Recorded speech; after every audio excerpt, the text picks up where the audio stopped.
अपने किसी भी एग्ज़ाम में स्पेसिफिकली ये इंग्लिश लिटरेचर की बात हो रही है, लेकिन इसके अलावा भी किसी भी एग्ज़ाम में हमारे साथ क्या होता है कि हम एक बहुत कॉमन सी चीज़ सबको पता है कि जब हम किसी भी क्रिटिक का नाम कोट करते हैं या उनके कोटेशंस को कोट करते हैं या उनका किसी दूसरे के वर्क को लेके जो पॉजिटिव या नेगेटिव क्रिटिसिज्म है जब हम उसे कोट करते हैं तो हमारा आंसर ज़्यादा अच्छा लगता है, हमें ज़्यादा मार्क्स मिलने के चांसेस होते हैं।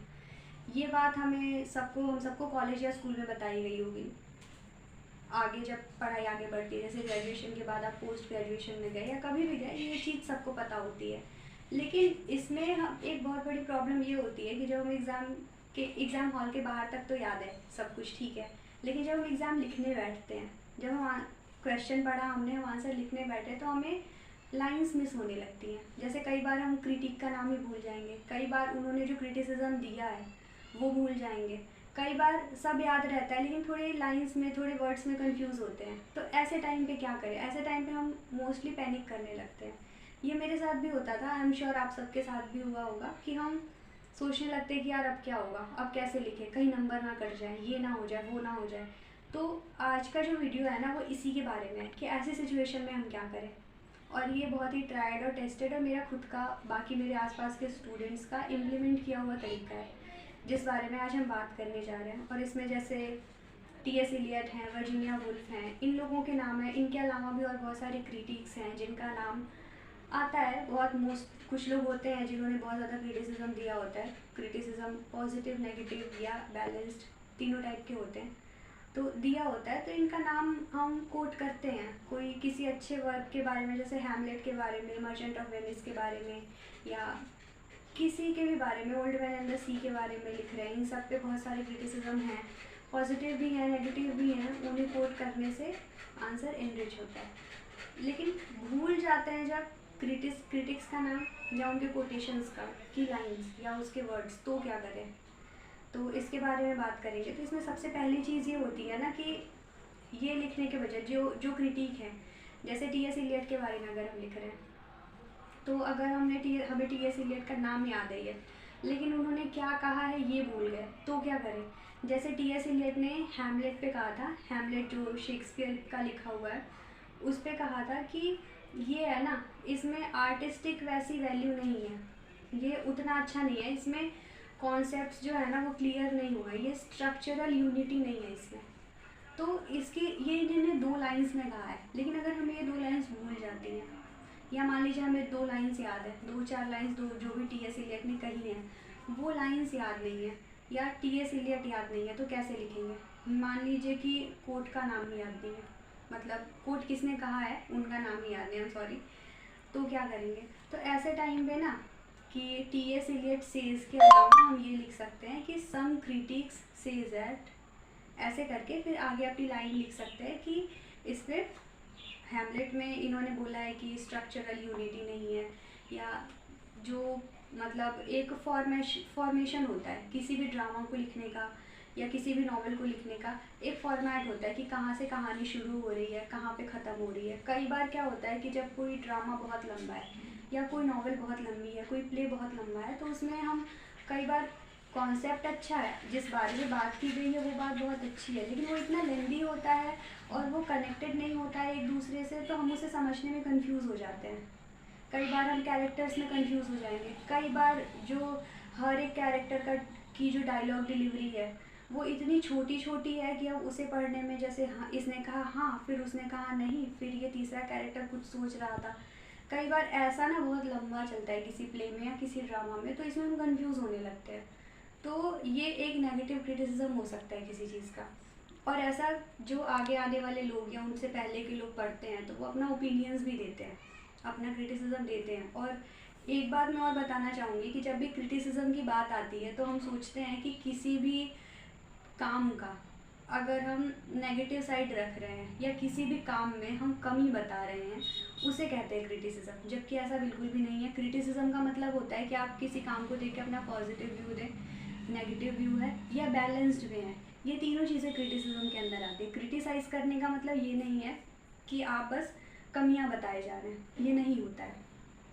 और इसके अलावा जैसे रेमंड विलियम्स हैं, इन्होंने कहा था कि लिटरेचर जो है, इंग्लिश में जो इन्होंने कहा था, literature reflects and challenges the structural and ideology of the class systems in society. इस तरीके की चीज़ें आपको पता होगा कि जब मार्क्सिज्म की बात आती है तो उनकी आइडियोलॉजी किस तरीके की होती है। तो रेमन विलियम्स को भी मार्क्सिस्ट क्रिटिक कहा जाता है, इन्होंने ये बात कही थी। और लिटरेचर के बारे में एक बात और कही जाती है, literature is the mirror of our society, यानी कि या फिर लिटरेचर मिरर्स द सोसाइटी। ये चीज़ें लिटरेचर के बारे में कही जाती है। इसके कहने का मतलब ये है कि कोई भी लिटरेचर, किसी भी टाइम के बारे में आप पढ़ना चाहते हैं ना, तो उस टाइम का लिटरेचर पढ़िए। आप जानना चाहते हैं अगर किसी टाइम के बारे में, जैसे आप अगर हिंदी लिटरेचर के बारे में थोड़ा आपने पढ़ा होगा, आप में से किसी ने, या कोई पढ़ रहा होगा या पढ़ना चाहते हैं, तो कहा जाता है ना कि अगर ये टाइम समझना हो ना तो प्रेमचंद को पढ़ लो, प्रेमचंद जी ने जो लिखा है वो पढ़ लो, तो उस टाइम के बारे में सारी चीज़ें पता चल जाती है। एक बहुत फेमस वर्क है अनटचेबिलिटी, आपके पोस्ट ग्रेजुएशन के सिलेबस में, जो मेजरली इग्नू के स्टूडेंट्स हैं उनके सिलेबस में होगा। उसमें क्या बताया गया है, क्लास सिस्टम कैसे था, क्यों जो कुछ लोग ऐसे थे सोसाइटी में जिन्हें लोअर क्लास का माना जाता था, और वो कैसे उनको कुएं का पानी लेना अलाउड नहीं था, उन्हें बहुत देर तक वेट करना पड़ता था। कोई अपर कास्ट का, उस टाइम के हिसाब से कोई अपर कास्ट का आएगा, वो कुएं से पानी भरेगा, और अगर उसे तरस आ गया, उसे दया आ गई, उसका मन हो गया, तो उसने अपने घड़े से पानी थोड़ा सा गिरा दिया किसी लोअर कास्ट के घड़े में, तो ही वो पानी वो यूज़ कर सकता था, कुआं छूना अलाउड नहीं था। लेकिन एट द सेम टाइम वो लोग सब घरों में साफ़ सफाई कर सकते थे, साफ़ सफाई करना अलाउड था। एक अनटचेबिलिटी में ही, या फिर एक कोई और वर्क है, आई एम सॉरी मुझे नाम याद नहीं है, मैं अगर याद आएगा तो मैं डिस्क्रिप्शन में बता दूँगी।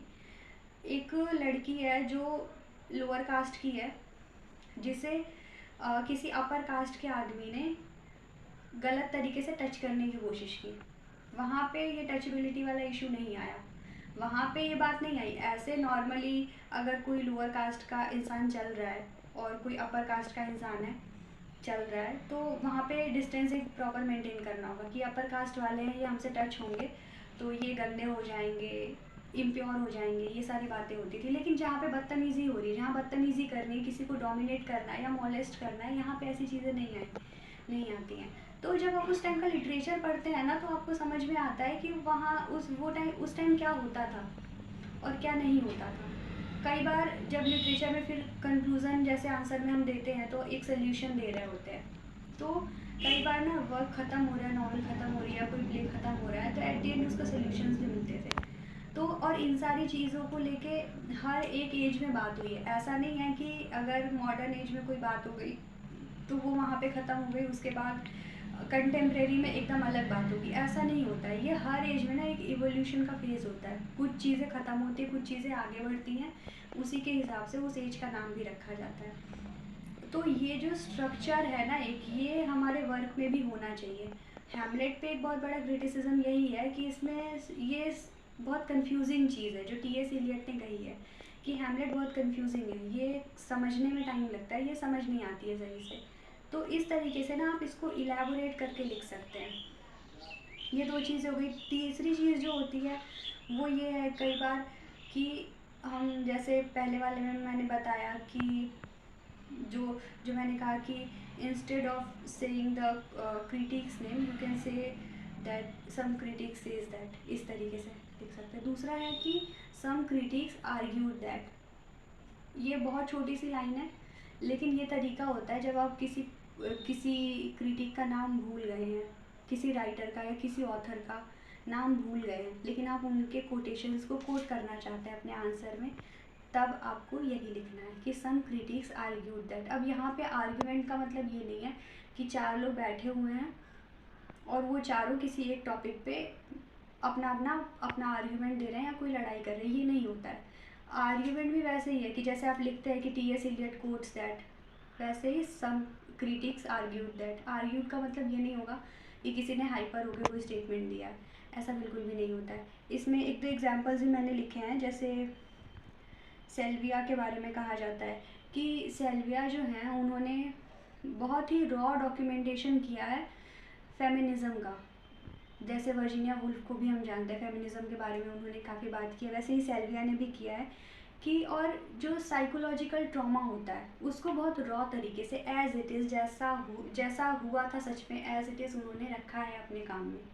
जैसे एक होता है कि सामने कोई चीज़ हो रही है, हम एज अ थर्ड पर्सन उसे व्यू कर रहे हैं, जैसे कि आप किसी बहुत ऊंची बिल्डिंग पे खड़े हो जाए और नीचे आप देख रहे हैं कि बहुत सारी भीड़ इकट्ठा हुई है, किसी तरीके का शो चल रहा है या कोई सर्कस चल रहा है, और आप देख रहे हैं, आप व्यू कर रहे हैं उस चीज़ को, आप देख रहे हैं और आप बता रहे हैं कि यहाँ पे ऐसे ऐसे हो रहा था, आधे लोग इधर जा रहे थे, आधे लोग उधर जा रहे थे। एक ये चीज़ होती है कि आपने बताया, आपने देखा, आपने बहुत अच्छे तरीके से सब कुछ बता दिया। दूसरी चीज़ ये होती है ना, जब आप खुद उसी भीड़ का हिस्सा हैं और आप फील कर रहे हैं कि वहाँ क्या हो रहा है, कब कब गर्मी हो रही है। जैसे ये अभी वीडियो बनाते वक्त मैं फील कर रही हूँ, मेरी बहन ये वीडियो रिकॉर्ड करी, हम दोनों पसीना पसीना हो रहे हैं, तो ये हम खुद एक्सपीरियंस कर रहे हैं। रिकॉर्ड मेरी बहन कर रही है, मैं बस बोल रही हूँ, लेकिन ये जो गर्मी हो रही है ना, इसका हिस्सा हम दोनों हैं यहाँ पे, उसे भी फील हो रही है और मुझे भी हो रही है।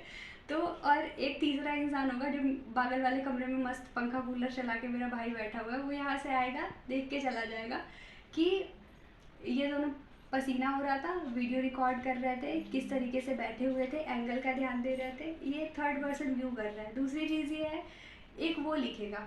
दूसरी चीज़ ये है कि एक फील कर रहा है इंसान, जो मैंने बताया कि मेरी बहन बैठी है, तो वो ये गर्मी फील कर रही है कि यहाँ पे कैसे कैसे क्या हो रहा है। ये चीज़ों का अंतर होता है। तो ये जो फील करने वाली चीज़ है ना, ये सेल्विया के वर्क में मिलती है, और ये मेजरली साइकोलॉजिकल ट्रॉमा को लेके और फेमिनाइन रेज जो है इसको लेके इन्होंने लिखा है। और ये सेम चीज़ जो मैंने फील करने वाली बात बताई, यही आज की तीसरी ट्रिक है कि जब आप आंसर लिखते हैं, आपने कुछ भी पढ़ा है, जब पूरे साल एग्ज़ाम तो आपको सेमेस्टर के एंड में देना है, लेकिन आपने पूरे साल जो चीज़ पढ़ाई की है, तो थोड़ा सा ना मैं ये कहूँगी कि आप पढ़ते हैं तो उसको समझने की कोशिश करिए। जैसे दो चार काम ऐसे रहे हैं, एक तो मुझे लगता है कि अनटचेबिलिटी ही रहा होगा, और इसके अलावा दो चार काम ऐसे हैं, एक मैंने अपनी प्रीवियस वीडियो में ऑन हिज ब्लाइंडनेस के बारे में बात की थी। जैसे हिंदी में एक कविता थी, खूब लड़ी मर्दानी वो तो झांसी वाली रानी थी, या फिर स्कूल के टाइम पे ऐसा कुछ भी हम पढ़ते थे तो हम उसे फील करते थे कि उस टाइम पे कैसा रहा होगा। तो मैं ये आपसे कहूँगी कि जब भी आप पढ़ते हैं तो थोड़ा सा समझने की कोशिश करिए कि ये चीज़ें कैसे वर्क करती थी।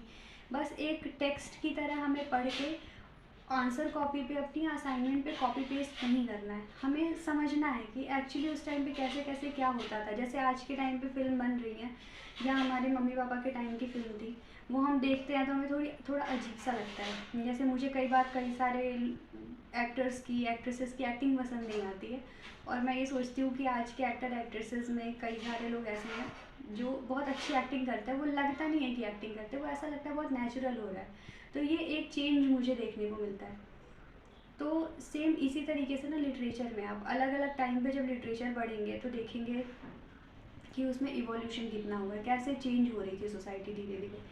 आज आप टीवी सीरियल्स में या आज आप टीवी पे एड्स देखेंगे तो उसमें भी चेंज दिखाया जाता है। पहले ऐसा होता था कि घर का काम करते हुए, या जैसे किसी तेल का ऐड है या किसी मसाले का ऐड है, खाने की किसी चीज़ का ऐड है, तो हमेशा क्या होता था ना कि किचन में एक फ़ीमेल ही होती थी। लेकिन अभी कई सारे एड्स मैंने देखे हैं जिसमें एक मेल भी किचन में काम करता हुआ दिख रहा होता है, कोई भी काम करते। जैसे एक बहुत फेमस विराट कोहली और अनुष्का का भी ऐड चल रहा था, जिसमें काम करने का कुछ डिवाइड हो रहा था कि इतने दिन खाना मैं बना दूंगा या ऐसा कुछ था, मैं बहुत अच्छे से याद नहीं कर पा रही हूँ, लेकिन ये याद है कि वो विराट कोहली और अनुष्का का ही था। अब आता है या नहीं मुझे नहीं पता, बहुत पहले मैंने देखा था ऐसा ऐड। तो ये ना चेंज होता रहता है सोसाइटी में, इसी तरीके से चीज़ें इवॉल्व होती है। तो ये चीज़ें जब आप लिटरेचर पढ़ रहे हैं तो आपको फील करनी है, आपको ये चीज़ समझनी है। और जब भी पढ़ते वक्त आपके मन में कोई ऐसी बात आए तो मैं आपको एक टिप्स देना चाहूँगी, अलग से पर्सनल टिप्स है ये एक, कि आप किसी अलग कलर की पेन रखें। जैसे नॉर्मली हम ब्लू पेन से लिखते हैं या ब्लैक पेन होती है हमारे पास, इसके अलावा हम ग्रीन लिख सकते हैं, ग्रीन पेन ले सकते हैं या स्काई ब्लू ले सकते हैं। और ना जिस पॉइंट को पढ़ के आपके मन में ऐसी भी कोई बात आए, वहाँ पे एरो बना के साइड में वो चीज़ लिख दो और उसे अपने एग्जामिनेशन में कोट कर दो। ऐसी कोई भी चीज़ अगर आप रिलेट कर पाते हो, जो आप फील कर रहे हैं कि यार ऐसा हुआ तब तो इस तरीके का होता होगा। जैसे आप प्रेमचंद जी का पढ़ेंगे तो गोदान अगर आप पढ़ेंगे तो वहाँ पे पता चलेगा कि गांव में क्या सीन होता था अगर कोई लोअर कास्ट का है, कोई गरीब है, तो क्या चीज़ें होती थी, वो उस टाइम की रियलिटी बताते हैं। आप कृष्णा सूक्ति के बारे में पढ़ेंगे तो भी पता चलेगा, आप जयशंकर प्रसाद जी के बारे में पढ़ेंगे तो भी पता चलेगा। तो ये चीज़ें फील करना और तब अपने आंसर में डालना, I feel, in my view या आई बिलीव दैट, ऐसी लाइंस लिख के कोट करना बहुत ज़्यादा हेल्पफुल रहेगा आपके एग्ज़ाम में। और इसे हाईलाइट करना बहुत ज़रूरी है। हाईलाइट करने के भी दो तरीके हैं। एक है कि अगर आप 4 लाइन का कोटेशन लिख रहे हैं तो वो पेज अगर आपका मतलब इतना बड़ा है तो आप इतने में 4 लाइन में अपनी लाइन ख़त्म कर दो, उसे पूरा लंबा करके नहीं लिखना है।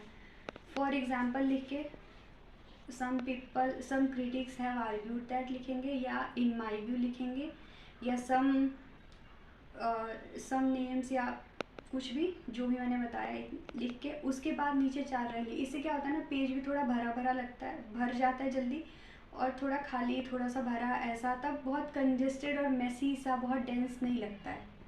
उससे पढ़ना भी अच्छा लगता है। एग्जामिनर को जो कॉपी चेक कर रहा है आपको, उसको पढ़ना भी अच्छा लगेगा जब थोड़ा सा ना बहुत ज़्यादा भरा भरा सा पेज नहीं दिखेगा। तो इस तरीके से करके, और तब अगर वो 4 लाइन लिख रहे हैं तो उसे डबल इन्वर्टेड कॉमा में करके नीचे आपको पतला पतला हाईलाइट करना है किसी अलग पेन से।